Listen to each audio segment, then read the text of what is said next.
Commander Jake Morrison stared at the massive object floating in the asteroid belt.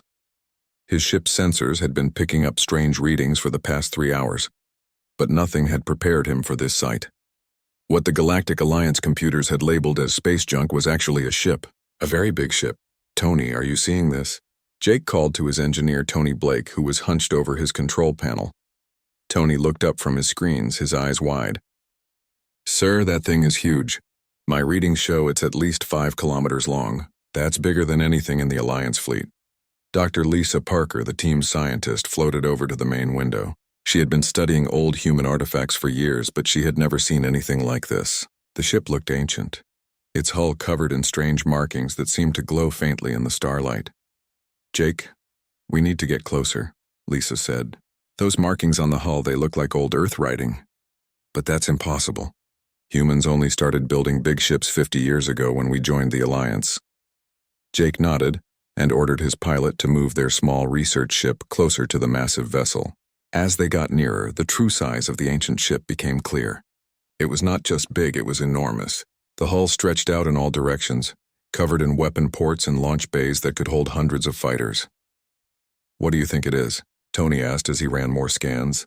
"I think it's a warship," Jake replied. "Look at those gun positions. This thing was built for fighting." Lisa was already putting on her spacesuit. "We have to go aboard. This could change everything we know about human history." An hour later, the 3 humans were floating through the dark corridors of the ancient ship. Their lights cut through the darkness, showing walls lined with strange technology. Everything was silent and cold, but the ship felt like it was sleeping rather than dead. "The air is still good in here," Tony reported, checking his scanner. "Whatever this ship is made of, it's held together perfectly for hundreds of years." They made their way deeper into the ship, following signs written in Old English. The words were simple, but somehow felt important. Command deck, fighter bay, quantum core. Jake had never heard of a quantum core before, but it sounded powerful. "Look at this," Lisa called from ahead. She had found a large room filled with screens and control panels. Everything was dark, but the technology looked far more advanced than anything the Alliance used. Jake joined her at what looked like the main command station. "Can you turn it on?" Lisa studied the controls for a moment, then pressed a large button marked Emergency Power. The room suddenly filled with light as the screens came to life. Strange symbols and numbers flowed across the displays, and a soft humming sound filled the air. "I can't believe this is working," Tony said, walking over to another control panel. "This technology should be dead after all this time." Lisa was already working at one of the screens, trying to access the ship's computer. "I think I found something," she said. "There are files here, lots of them, and they're all in English." She opened the first file, and a hologram appeared in the center of the room. It showed a man in a military uniform, his face serious and tired. When he spoke, his voice was clear and strong. "This is Admiral Kane Williams of the United Earthship Titan's wake. If you are seeing this message, then our long sleep is over. I am recording this in the year 1587 Earth calendar." Jake felt his heart stop. That's impossible. Humans didn't even have space travel in 1587. The hologram continued. "We are the Deep Guardian Fleet, protectors of this galaxy for over 1,000 years. When the great threat passed into the dark, we entered deep sleep to wait for the day we would be needed again." Lisa stared at the hologram. "Jake, if this is real, then everything we know about human history is wrong." Admiral Williams kept talking.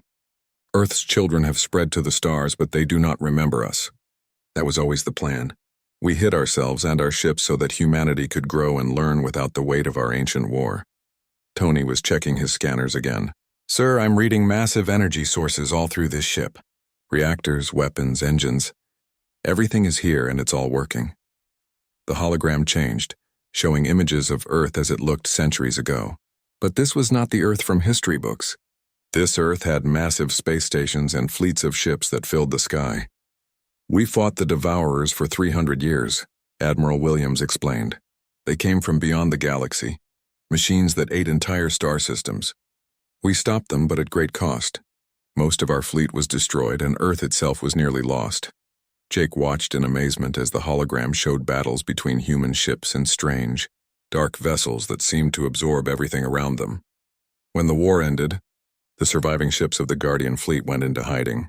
We scattered throughout human space, waiting and watching. Our descendants would be free to live in peace, never knowing about the ancient enemy. Lisa was recording everything, her hands shaking as she worked. This changes everything.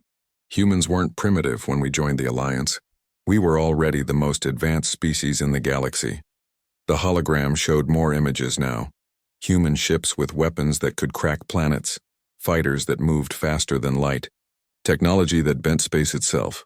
But the Devourers are returning, Admiral Williams said, his face grim. Our sensors have detected their scouts in the outer rim. The ancient enemy stirs once more, and the Guardian fleet must wake from its long sleep. The hologram faded, leaving the three humans alone in the command room. Outside, more lights were coming on throughout the massive ship. The Titan's wake was waking up after centuries of sleep. We have to tell Earth Command, Jake said finally. Lisa nodded, but she looked worried. Jake, if this is all true, then the Alliance has been treating us like children for 50 years. When they find out what we really are, Tony was studying his readings. Sir, this ship is sending signals, coded transmissions to coordinates all over human space. Jake felt a chill run down his spine. How many ships are out there? I don't know, Tony replied. But if they're all like this one, then humanity has been hiding the most powerful fleet in the galaxy. The ancient supercarrier continued to wake around them, its systems coming online one by one. Whatever happened next, Jake knew that nothing would ever be the same again. Ambassador Elena Rodriguez sat in the emergency council meeting on Centauri Prime, watching the alien faces around her grow more angry by the minute. The news of the ancient human ship had reached the Alliance capital in just 6 hours, and now she had to explain something she didn't understand herself. This is impossible, declared High Counselor Vex Theron, his blue skin darker than usual with rage. Your species told us you had no space travel before joining the Alliance. You said you were new to the stars. Elena kept her voice calm. We told you the truth as we knew it. This discovery is as much a surprise to us as it is to you. The Meridian Trade Federation representative, a tall insect-like being named Kulk Ses, clicked his mandibles together. Lies within lies. How many more secrets do humans hide? We hide nothing, Elena replied, though she was beginning to wonder if that was true. The reports from Jake Morrison's team were beyond belief. A human warship older than most civilizations with technology that made Alliance vessels look like toys. Back in the asteroid belt, Jake was still aboard the Titan's wake with his team. More of the ship's systems had come online during the night, and now they could hear the hum of massive engines warming up deep in the ship's core. The reactor is incredible, Tony said, staring at his readings. It's putting out more power than a small star. I've never seen anything like it. Lisa had been working through the ship's database all night. Jake, you need to see this. I found more records, and they're all about something called the Devourer War. She brought up another hologram, this one showing a map of the galaxy. Red dots marked dozens of star systems, and as they watched, the dots began disappearing one by one. This is what the Devourers did, Lisa explained. They didn't just destroy planets or kill people. They ate entire solar systems, turning matter into energy to feed their machines. Tony looked sick. How do you fight something like that? With ships like this one, said a new voice. They turned to see Admiral Williams's hologram materializing again, but this time he looked more solid, more real. The ship's AI has finished waking up, the hologram explained. I am not just a recording now. I am the full artificial intelligence of Admiral Kane Williams, created before the fleet went to sleep. Jake stepped forward. Admiral, the Alliance doesn't know about any of this. They think humans are a young species. Admiral Williams nodded. That was always the plan. After the war, Earth decided that future generations should not carry the burden of our ancient battles. The Guardian fleet hid itself so that humanity could develop naturally. But why? Lisa asked. Why hide such incredible technology? Because war changes people, the Admiral replied. We fought for 300 years against an enemy that showed no mercy. By the end, we had become something dark and terrible ourselves. Earth wanted its children to know peace. The hologram showed images of human soldiers, their faces hard and cold. These were not the peaceful humans who had joined the Alliance. These were warriors who had seen too much death. So you just disappeared? Jake asked. We scattered our ships throughout what would become human space. We created hidden bases in asteroid fields and pocket dimensions. We watched and waited, ready to return if the ancient enemy ever came back. Tony's scanners suddenly started beeping wildly. "Sir, I'm detecting more ships. Lots of them." Through the command deck windows, they could see lights appearing in the darkness of space. One by one, massive ships were materializing around them. Each one was as large as the Titan's wake, and all of them carried the same ancient human markings.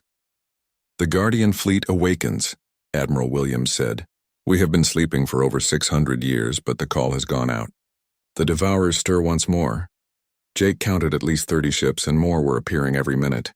"How many ships are in the Guardian Fleet?" "At full strength, we numbered over 3,000 vessels, but many were lost in the final battles. I estimate that perhaps 1,000 ships remain in operational condition." Lisa felt dizzy. 1,000 ships like this? The Alliance has maybe 200 capital ships in their entire fleet. The Alliance has never faced a real threat. Admiral Williams replied. "They have fought small wars between themselves, but they have never seen true danger. The Devourers will be different. On Centauri Prime, Ambassador Rodriguez was receiving urgent messages from Earth. Admiral Susan Hayes, commander of Earth's defense fleet, was reporting strange energy readings throughout human space. Ships were appearing where no ships should be, and they were all broadcasting ancient human identification codes." "Elena," came Admiral Hayes' voice over the secure channel. "We have a situation. I'm reading massive ships appearing in every human system. They're not responding to our communications, but they're definitely human." The Alliance Council chamber erupted in angry voices as the news reached them. Several species were demanding that human space be quarantined immediately. "This proves human treachery," shouted the Zephyrian representative. "They have been planning something against us all along." Elena stood up, her patience finally running out. "Enough. Humanity has been a loyal member of this alliance for 50 years. We have never broken our agreements or threatened anyone." "Then explain these ships," demanded High Counselor Theron. "I can't," Elena replied honestly, "but I will find out what's happening." Back on the Titan's wake, Admiral Williams was explaining the ship's capabilities to the stunned research team. "This vessel carries 200 fighter craft, each equipped with quantum displacement drives that allow them to phase through solid matter. Our main weapons can split continents, and our shields can absorb the energy of an entire star." Tony was taking notes frantically. "How is any of this possible? Our best scientists say that quantum displacement is impossible." "Your scientists have been working with limited knowledge," Admiral Williams said. "The Guardian fleet had access to technologies that were later hidden or forgotten. We can manipulate space and time itself." Jake was beginning to understand the scope of what they had discovered. "Admiral, if the Alliance finds out about all this, they'll panic. They might even try to attack us. They might try." Admiral Williams agreed. "But they would fail. No Alliance weapon can penetrate our shields, and no Alliance ship can match our speed." Lisa looked up from her readings. "Jake, I'm detecting something else. The ship's sensors are picking up movement in the outer rim. Something big." Admiral Williams's expression became grim. "Show me." The main screen displayed a star chart of the galaxy's edge. Red blips were moving slowly but steadily toward inhabited space. "Devourer scouts," Admiral Williams confirmed. "They move slowly, testing our defenses, learning our capabilities. But behind them will come the main fleet." "How long do we have?" Jake asked. "Months, perhaps a year. But the Alliance fleets will not be able to stop them. Only the Guardian fleet has the weapons needed to fight the Devourers." The ancient AI turned to face them directly. "Commander Morrison, you must return to Earth immediately. Your leaders must be told the truth. Humanity must remember what it once was, because the galaxy will need its guardians once more." As Jake prepared to leave the ancient supercarrier, he looked back at the massive command deck. Everything had changed in just one day. Humanity was not the junior member of the Alliance they thought they were. They were something far older and more powerful, and now an ancient enemy was returning to test them once again. Admiral Susan Hayes stood on the bridge of the UES Defiance, watching Alliance ships take positions around Earth. The alien vessels had arrived 3 hours ago with demands that all human military forces surrender immediately. Their commander wanted to inspect every human ship and confiscate any illegal technology. "Admiral, they're demanding an answer," reported Captain Roy Johnson from his position at the communications station. Susan looked at the Alliance fleet through the main screen. 12 heavy cruisers and dozens of smaller ships, all pointing their weapons at Earth. It was an impressive show of force, but Susan knew something the Alliance didn't. "Open a channel to the Alliance commander," she ordered. The screen changed to show Commander Zelvaran, a proud Altarian with silver skin and cold eyes. "Admiral Hayes, you have 5 minutes to begin lowering your shields and powering down your weapons. Any resistance will be met with force." Susan smiled. "Commander Varen, I'm afraid that won't be possible. Earth is a sovereign world and we don't recognize your authority here. Don't play games with me, human. We know about your hidden ships. The Alliance Council has declared them illegal weapons that threaten galactic peace." "What hidden ships?" Susan asked innocently. Varen's expression grew angrier. "The ancient vessels your people have been hiding. Ships with technology that violates a dozen Alliance treaties." Susan turned to her weapons officer. "Lieutenant Davis, are you reading any ancient ships in this system?" "No, ma'am," replied Lieutenant Rick Davis. "I only see standard Earth Defense Fleet vessels and some very nervous Alliance ships." It was technically true. The Guardian Fleet ships were still hidden in pocket dimensions, waiting for the right moment to reveal themselves. "You see, Commander Varen, there seems to be some confusion," Susan said. "Perhaps you should return to Centauri Prime and ask your superiors to check their facts. I am ordering you one final time to surrender your vessels for inspection." Susan's smile faded. "And I am ordering you to leave Earth space immediately. You have no authority here." Varen cut the transmission and immediately ordered his ships to attack.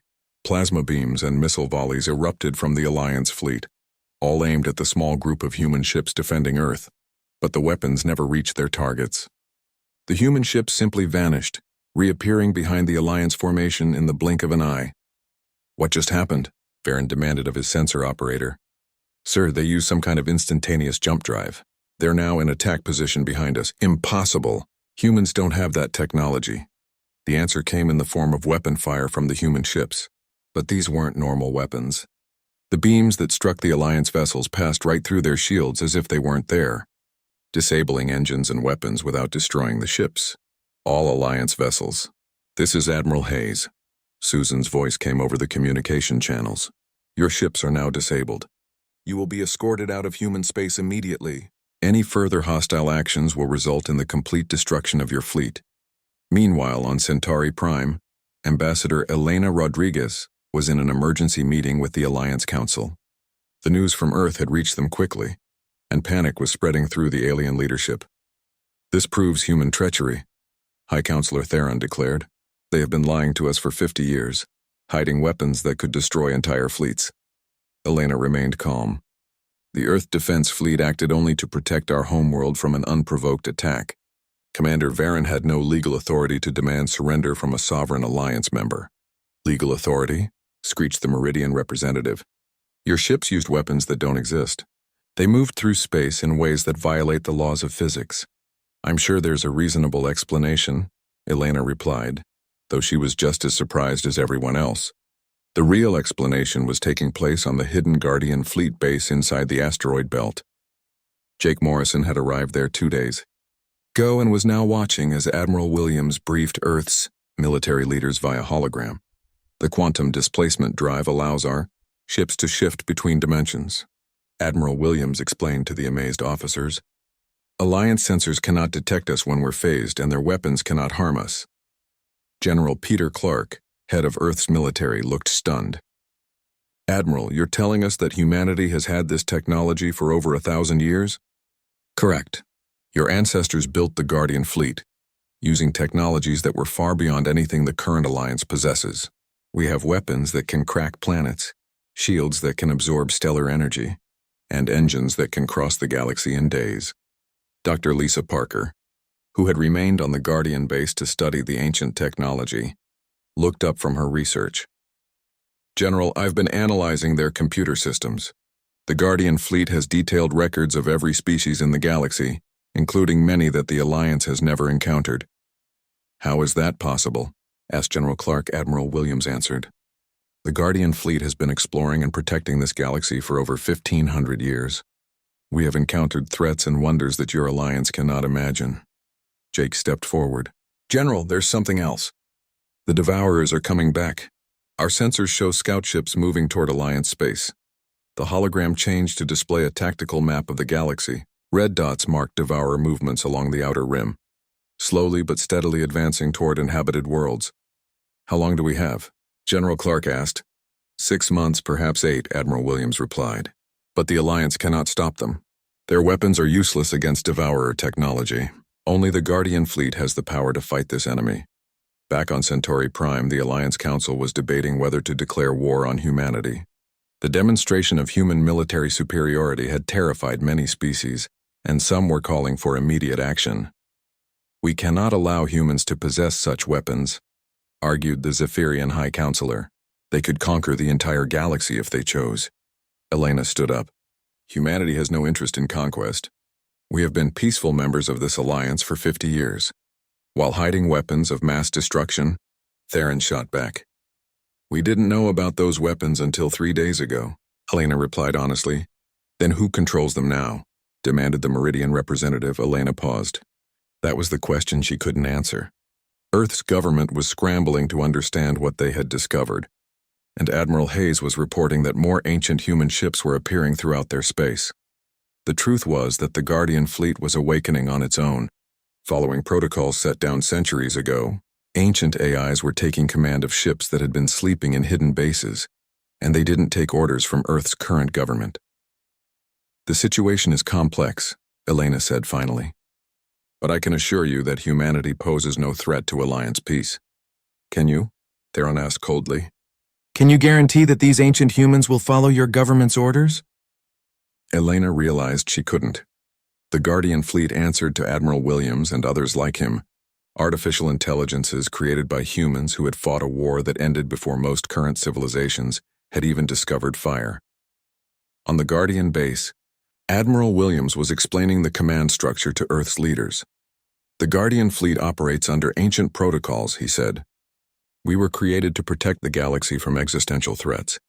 Current political structures are not relevant to our mission. General Clark looked worried. Admiral, you're saying that you don't answer to Earth's government? We answer to our oath. We are guardians of all life in this galaxy. If Earth's government orders us to abandon that duty, we will refuse. Jake realized what this meant. Admiral, the Alliance is already talking about going to war with humanity. If they think we can't control the Guardian fleet, they can try to wage war against us, Admiral Williams said calmly. It would be over very quickly. The ancient AI brought up tactical displays showing Guardian fleet positions throughout human space. Hundreds of massive ships were now active, their power signatures dwarfing anything in the Alliance military.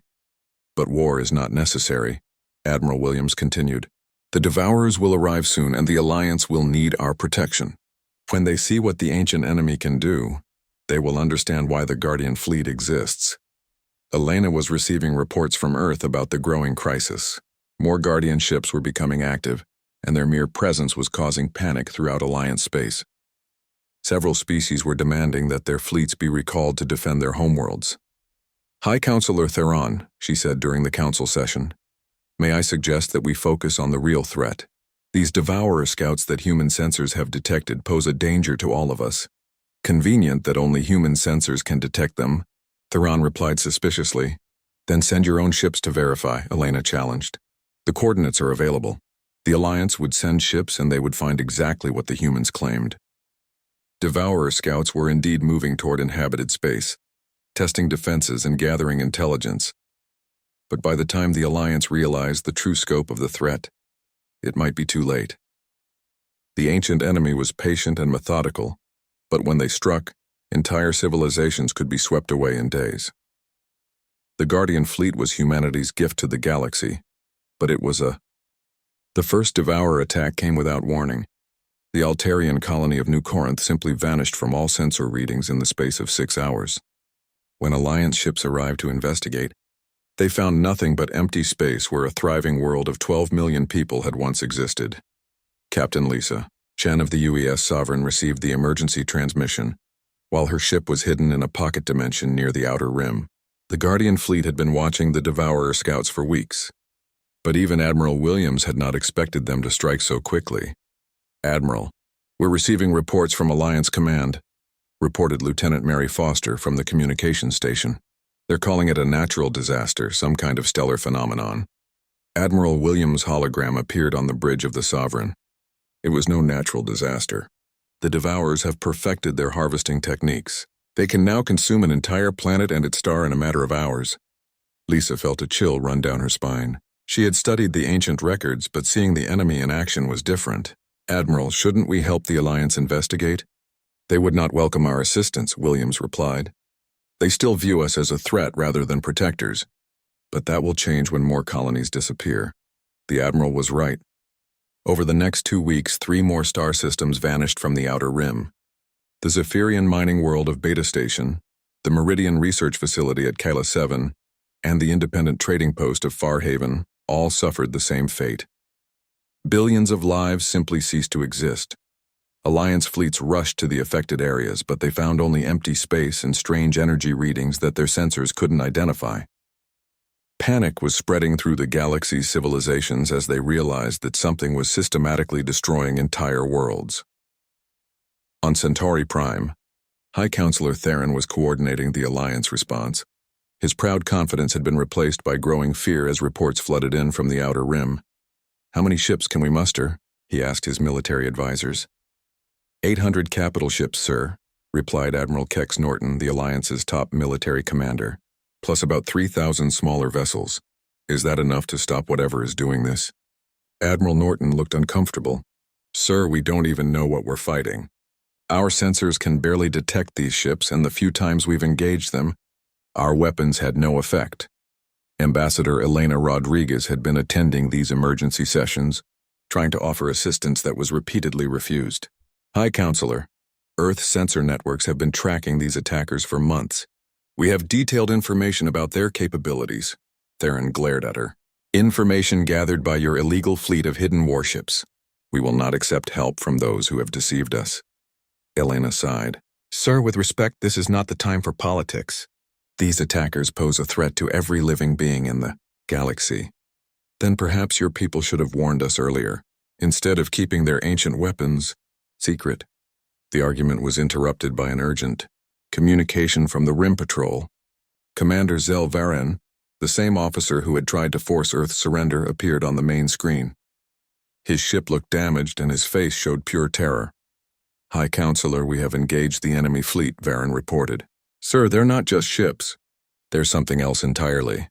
"Report, Commander," Theron ordered. "The enemy vessels appear to be machines, but they adapt to our weapons in real time. Every time we hit them, they modify their defenses. By the end of the battle, our plasma cannons were completely useless."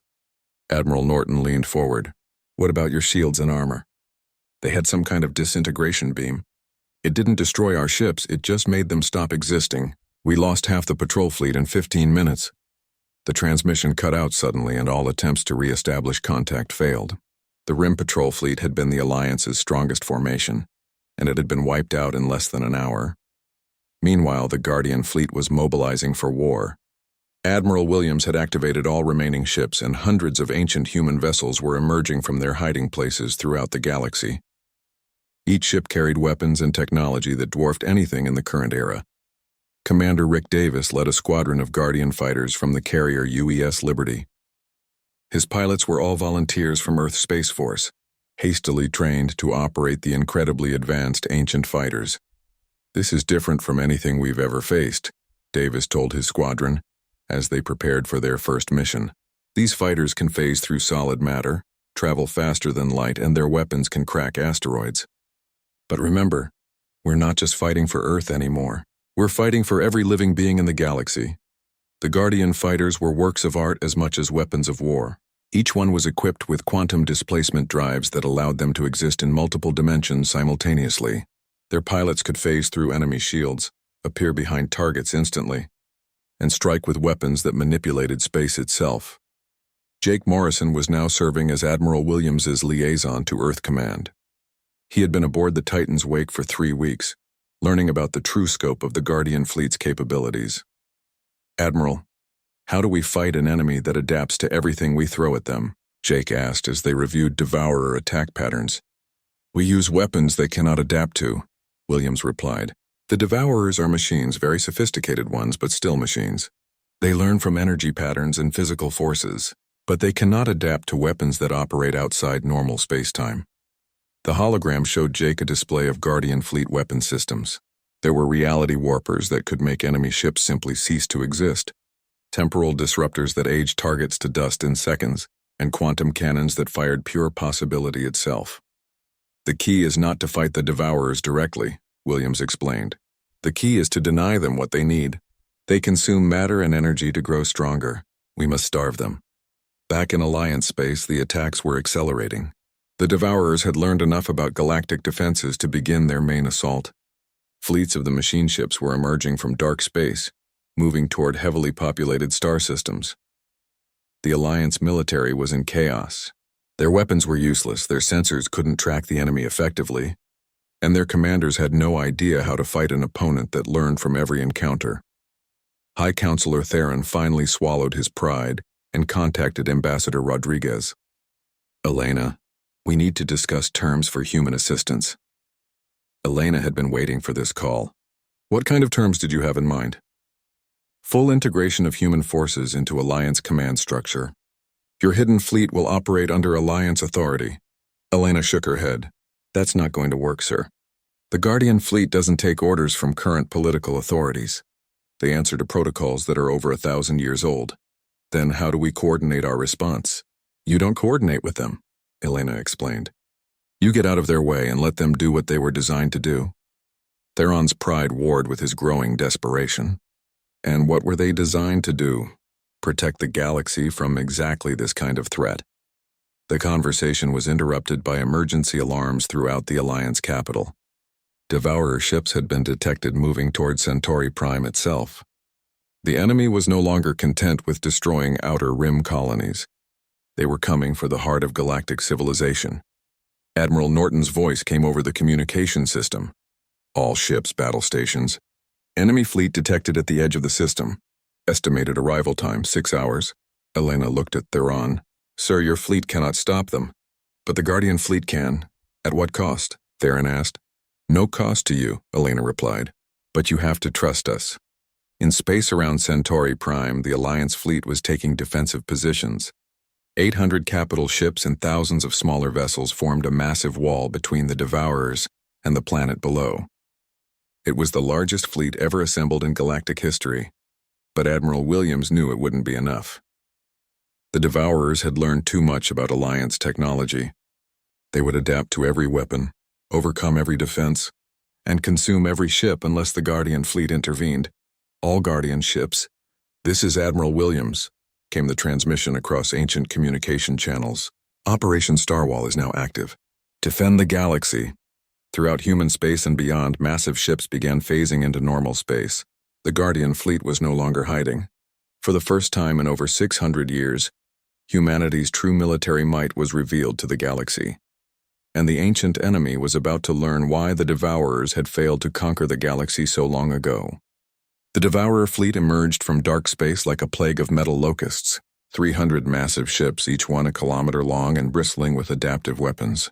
They had learned from every encounter with Alliance forces, and their hulls shifted and changed as they moved, optimizing themselves for maximum destruction.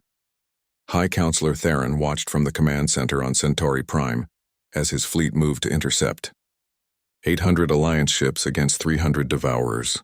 The numbers looked good, but Theron had seen the reports.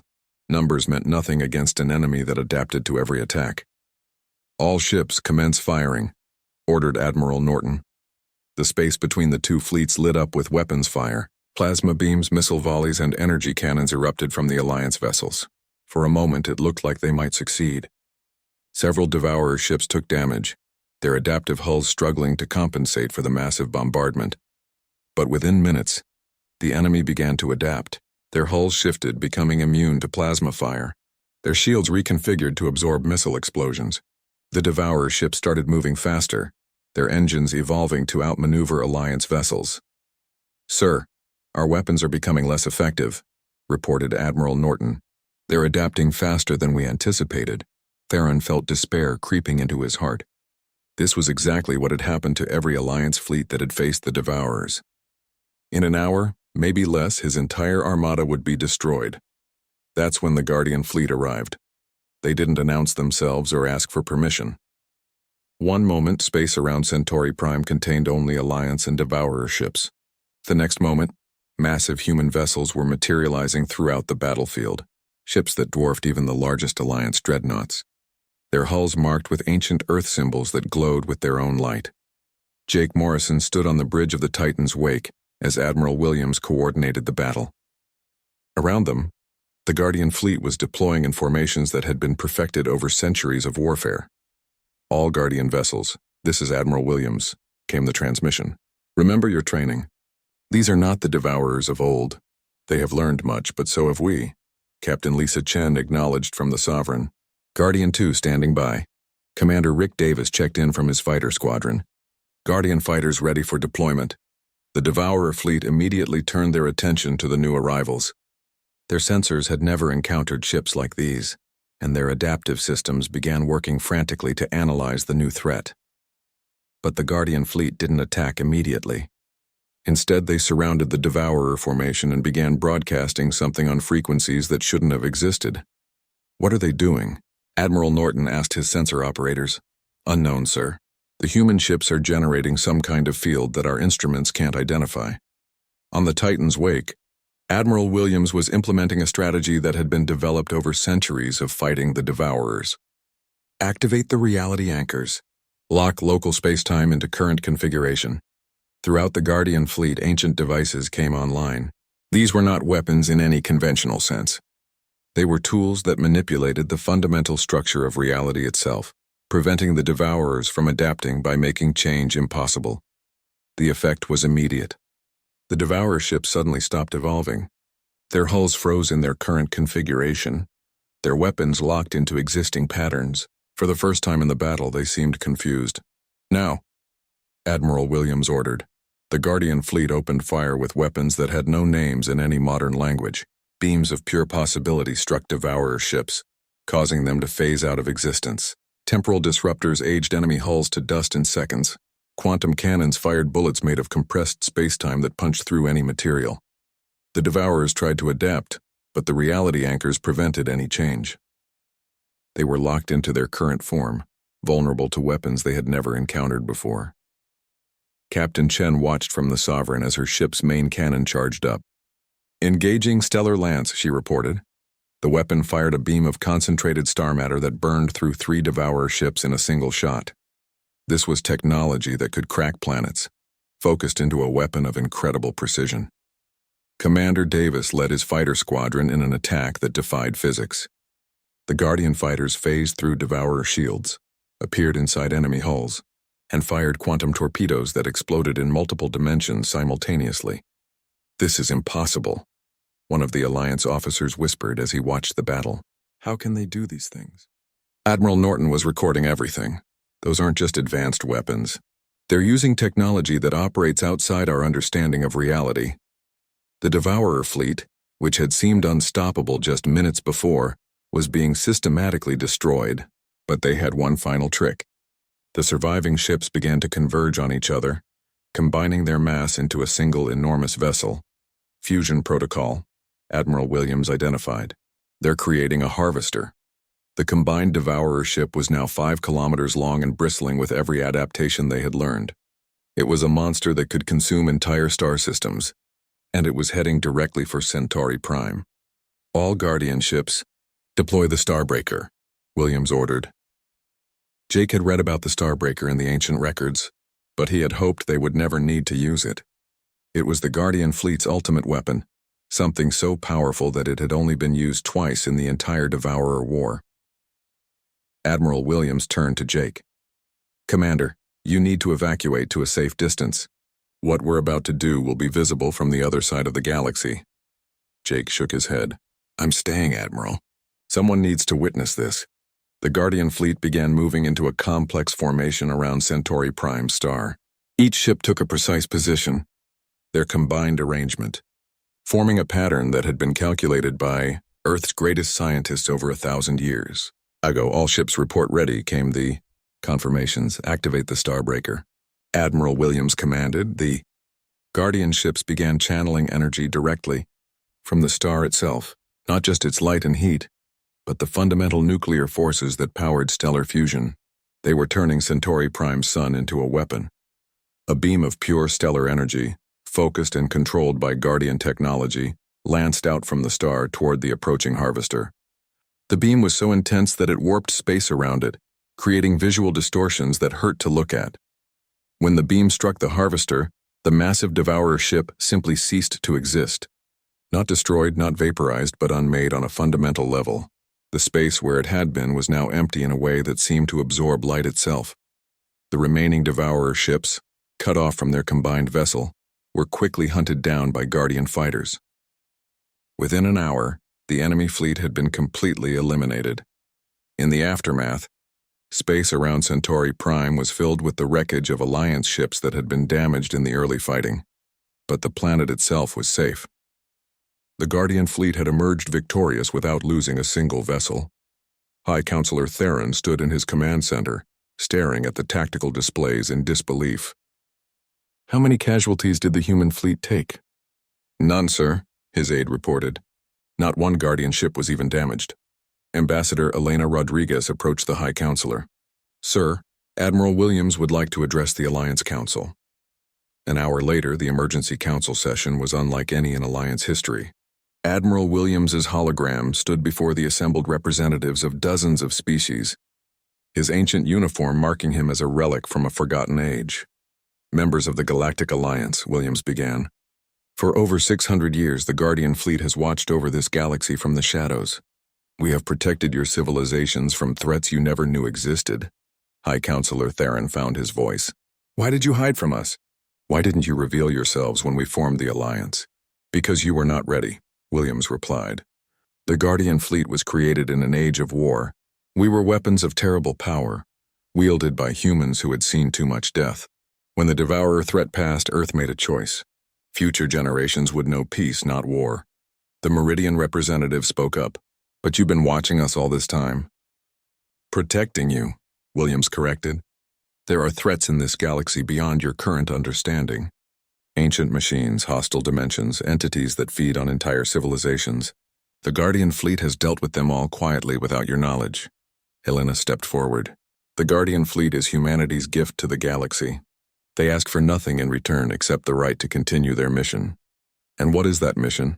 Asked Theron. Admiral Williams' expression was serious. To ensure that all life in this galaxy can flourish without fear. To stand guard against the darkness between the stars. To be the shield that others never have to carry. Jake Morrison was listening from Earth, where he had returned to brief his government. The battle at Centauri Prime had changed everything. Humanity was no longer the junior member of the Alliance. They were revealed as its hidden protectors. Dr. Lisa Parker had remained with the Guardian fleet, studying their technology and learning about threats that had been defeated before.